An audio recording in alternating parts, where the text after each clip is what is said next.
Wake up! Wake up! Have you ever took a test that you had never studied for? And maybe you feel like while you were taking the test, you knew the answers. You know, you had multiple choice and you checked off this answer and checked out this one, and when you had a lot of confidence. And then when the results came back, it turns out you failed and failed miserably.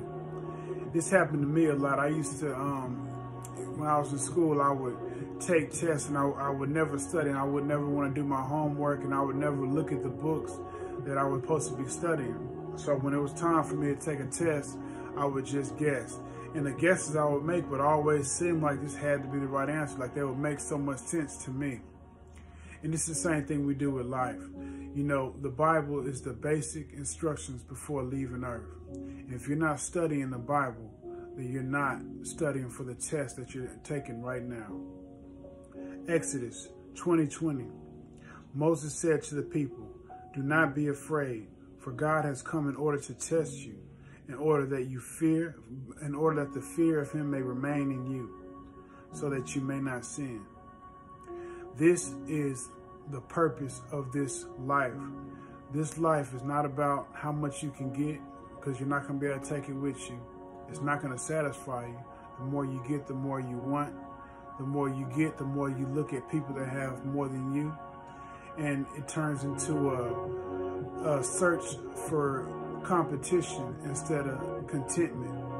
And whenever you're always in competition, you're always angry, you're always jealous, you're always looking at somebody else's stuff.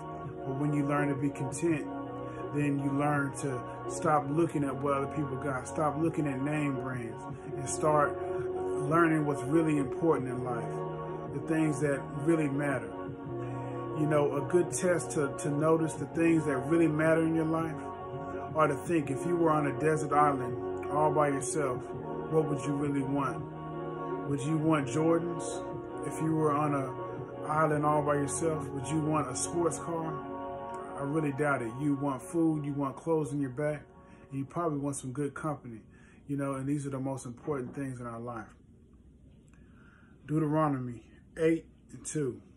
You shall remember all the way which the Lord your God has led you in the wilderness these 40 days, that he might humble you, testing you to know what is in your heart, whether you would keep his commandments or not.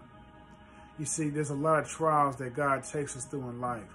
He's going to take us through a lot of ups and downs. And during these ups and during these downs, a lot of people will denounce God. A lot of people will curse God. A lot of people will get a lot of money, and then they'll be like, "Oh, I don't believe in God. I don't need God. That's for people that don't have all the blessings I got." And you know, they'll completely be against God because of the abundance they have. And this is also the same thing with people that have very little. A lot of people will go through life and not have the necessities and the things they need, and they'll let it turn them into a bitter person, an angry person, and they'll do any and everything, you know, and they'll you know, stab people in the back, they'll steal, they'll kill, you know, they'll do whatever because they don't have, and they're jealous of what other people have. And we'll never have this contentment because we were built to run on God. Without having God in our life and without running on him, we're always searching for something new, something new. And this whole time we're being tested, and God is waiting for us to finally come to him. 1 Peter 1:7, so that the proof of your faith, being more precious than gold, which is perishable, even though tested by fire, may be found to result in praise and glory and honor in the revelation of Jesus Christ. If we go through all these hard times or good times and still are able to either push aside all these fancy things that the devil is throwing at us to distract us from what's really important, if we're able to push those to the side and still choose God, or if we're able to not worry about the hard times, not worry about the persecution, not worry about how little we have, and still able to see the blessing that we have and being alive and having a God that we can search for every day and learn more about. If we're able to do these things, then we will come out refined as gold. A lot of people think that a good and healthy life and a wealthy life is all that they need. And they feel like they've passed the test.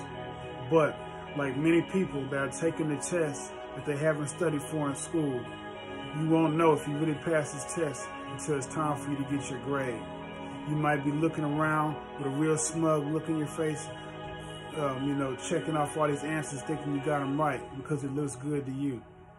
But if it doesn't match up with the Holy Bible, the basic instructions before leaving earth, then you're going to fail this test.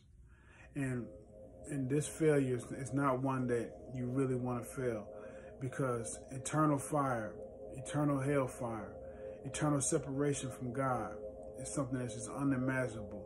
And, I think deep down we all know that this life isn't all there is, because everyone has this urge for purpose and meaning. And we all have this urge and this want to know more and more about where we came from. Nothing comes from nothing. Everything comes from something. Minds come from minds. Life comes from life. Justice comes from a justice maker.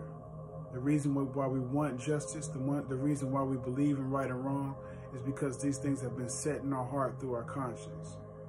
Something to think about. Do take good care of yourself.